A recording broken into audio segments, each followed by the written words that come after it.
full and complex aroma.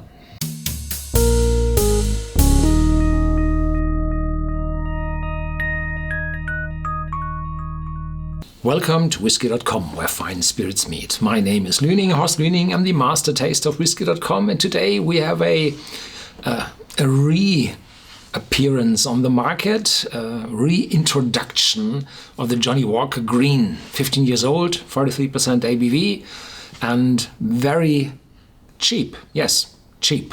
Mid-30s in Europe, euros, pounds. No idea how much it will cost in the US. And the Johnnie Walker is very, very famous and is the most often sold blended Scotch whiskey. And they did it by a trick. They added the red and black sails together. And with this, they were able to become the number one, or to keep being the number one. The red one and the black one are well established, and in former times, decades ago, there were rumors, there's a green label on the market. Have you ever seen that? No, the green must be wonderful. And the green one, I do not know when it appeared on the market really, but I became aware of it, I would say, 97, 98, 99, somewhere around that. I have no idea if it was on the market before. And the 15-year-old is a blend. Not a blend like the red or black one, but a blended malt whiskey. This is different. It was called, before 2009, a vatted malt. And the new regulations appeared, and now it's called a blended malt whiskey. That means that there are only malt whiskies in this bottle, but from different distilleries. From a single distillery, then it's called a single malt. From different distillery, it's called a blended malt. But everything is malt whiskey. And, there are some weird malt whiskies on the market where they dump all the cheap stuff in. And, you get rid of this weird grain whiskey taste and smell. There are good grain whiskies as well if they are old and matured, but the typical grain whiskey is just industrial whiskey, produced on column stills on a very fast pace, and a blended malt is more. But which distillery? And on the green label, they said on the back, the first is the Talisker. I had a few bottles of the Talisker already here, and this one brings the power into the whiskey. We know the Talisker for a little smoke, a decent smoke, and the peppery note. Some call it the chili catch. And here they say wood smoke, pepper, oak, and rich fruits resonate from this malt, courtesy of Sky's only distillery. Not for long, there is a new one being built on Sky. Talisker introduces a power and character that explodes on the palate. Yeah, that's true, really. Linkwood, the finesse. The distillery of Linkwood is not very well known among the connoisseurs. There are some independent bottles out there, and they are, from my personal view, just wonderful. And I call the Linkwood always a tier 2 distillery. Tier 1, they are known, they are bottled as single malts, but the tier 2 distilleries, they are good, but you are typically not able to get original bottles from those distilleries. The finesse, a distinctive Speyside malt whiskey that provides Green Label with a whole garden of fruit and power scents and a cedarwood finish. Cedarwood finish, I think there will be also some sherry casks or casks from European oak with it. Cragganmore, it's a Cragganmore 12 years old, is a wonderful, so balanced whiskey. I had it a few days before here in my cask. So it's a lot underrated because it's not that intense. It's not has no kick, and not this, not that, but it has everything. A wonderful complex aroma, a wonderful taste, and a good aftertaste. So everything is balanced, smooth, and just wonderful. And this is the hard. They say the Cragganmore is the hard.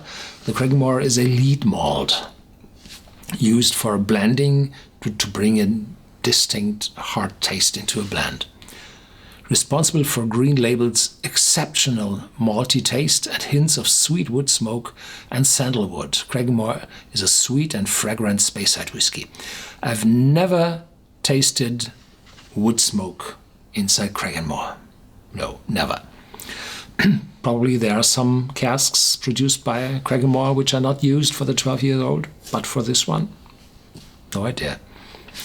Caol Ila, the mystery. Caol Ila is on the Isle of Islay, and there, historically, the whiskey is produced very, very peaty, very, very smoky.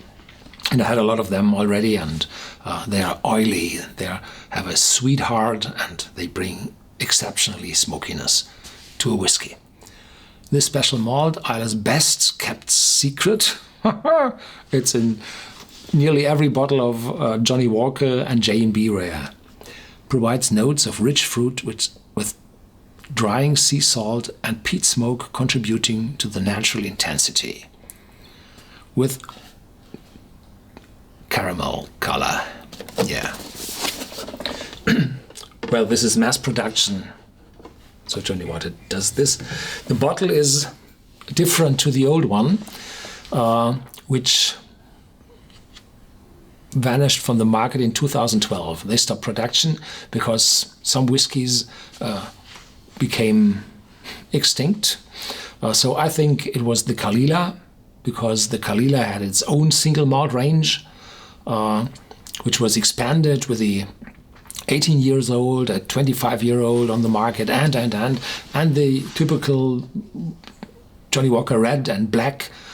So the gold came out, and the J&B Rare and everything. They always needed Caol Ila, so they are running at full capacity forever, and there hadn't been much left. But today, where the Chinese regulation became stricter in terms of giving gifts into a company, then the Scotch whiskey sales went a little bit down.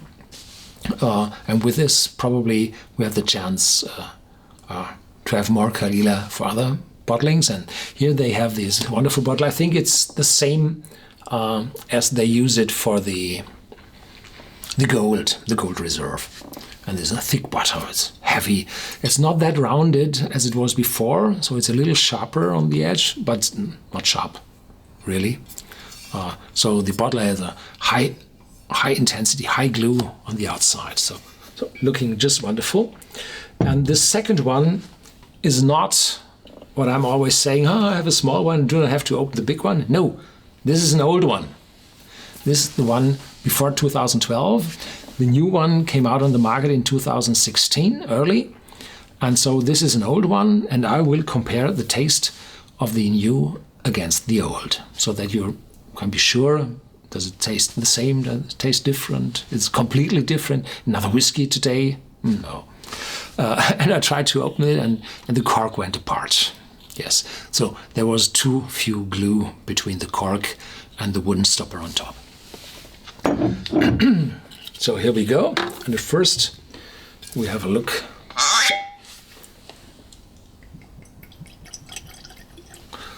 So I do a little more in the glass, that we have enough space to evaporate, enough time. And here we go with the old one. Trying to get an equal amount in it, so the evaporation will be the same. And now here we go.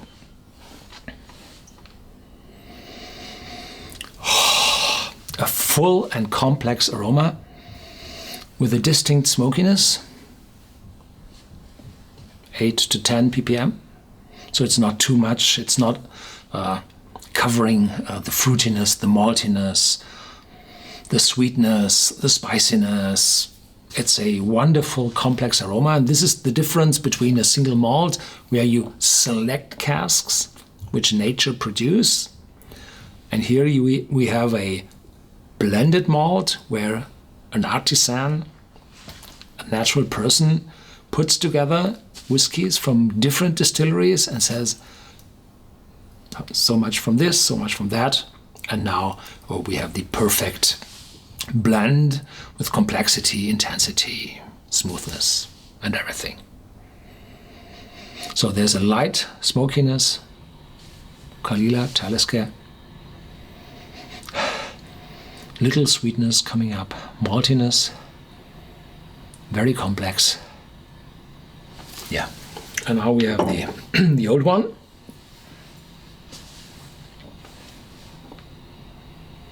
And this one is lighter. There's close to no smoke at all. No, that's not true. There's a little smoke in it, but it's a 3-5 ppm, very, very few. And this, I think, is, well, the reason was that Caol Ila was overused by the proprietors, and there was not enough Caol Ila available for producing this blended malt, and probably Talisker as well. But the Talisker we will taste. We will just taste. We will not have it on the nose. So there's very, very few. But there's some caramel coming up, and some vanilla fruitiness. But the overall impression of the smell is less. It's just 2/3, 70% of the new one. And this is what I quite often say. When a whiskey comes on the market, the first batches are always the best, because there is a master blender on duty who produces very responsible whiskies. And after a few bottlings, the amounts of casks, the percentages between the distilleries and the type of casks, they begin to stabilize. And then the master blender does not have to look after those whiskies so often. There's new projects coming, and there's a procedure where you move forward with, and then somebody says, well, we do not have enough of the Caol Ila, just let that one cask go. And then, Talisker is rare, let go another cask. Yeah, more intense, more smoke.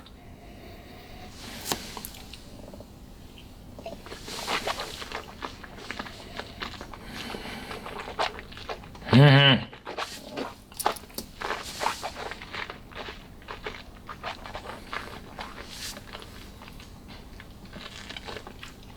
The first few seconds, very sweet, very sweet, very light, very smooth, and then Talisker kicks in, brings the power, the intensity, the pepperness, and, well, probably the chili catch. And then the spiciness comes up from probably European oak, from Linkwood Distillery, I guess. And in the heart is the maltiness of Cragganmore and Linkwood as well. And the aftertaste, wonderful, long, moving over to cocoa and oakiness. And the aftertaste is sweet. Yeah. Now have a look at the old one. Yeah. After tasting the first one, the smoke is completely gone. There's this floweriness, the fruitiness, maltiness, yes. Vanilla. Yeah.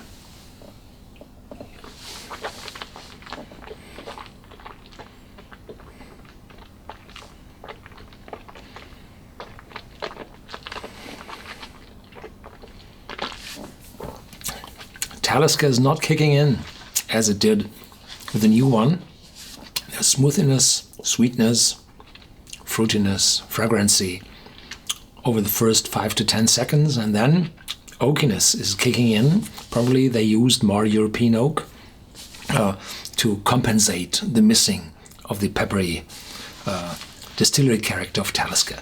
The peppery distillery character of Talisker is from the distillery, from the stills, from the line arms, from the procedure of distilling. And the spiciness typically come from the casks, the European oak, the tannins from the cask. And here, this whiskey is more tannin and less power of Talisker. So having less smoke and having less power in the liquid, in the taste, means that they really had to stop the old one in 2012 due to a lack of Caol Ila and Talisker. Now they put again more of Talisker and Caol Ila in, and the whiskey got much more volume, much more power. And for a lover of malt whiskey, it is a wonderful piece of work with 15 years of age, which is quite rare today, to an uncompetitive price. So this one is really cheap. Yeah. So the use of Craigenmore, which typically sells for 30 as a 12-year-old, and the Linkwood, which is selling as an original at all, there's a flora and fauna bottle, and this is quite expensive, but there's no high volume original bottling on the market, so it's also quite cheap in terms of inner costs in a corporation.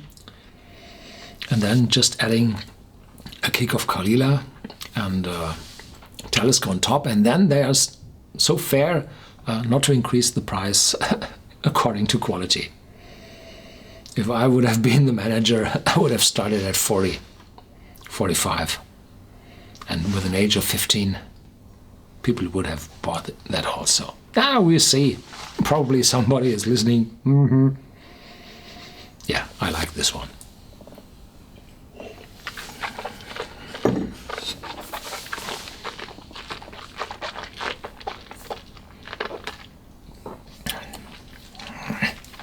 Whenever you're able to find those bottles on the shelf of your local dealer, buy a few of them. It's not that expensive.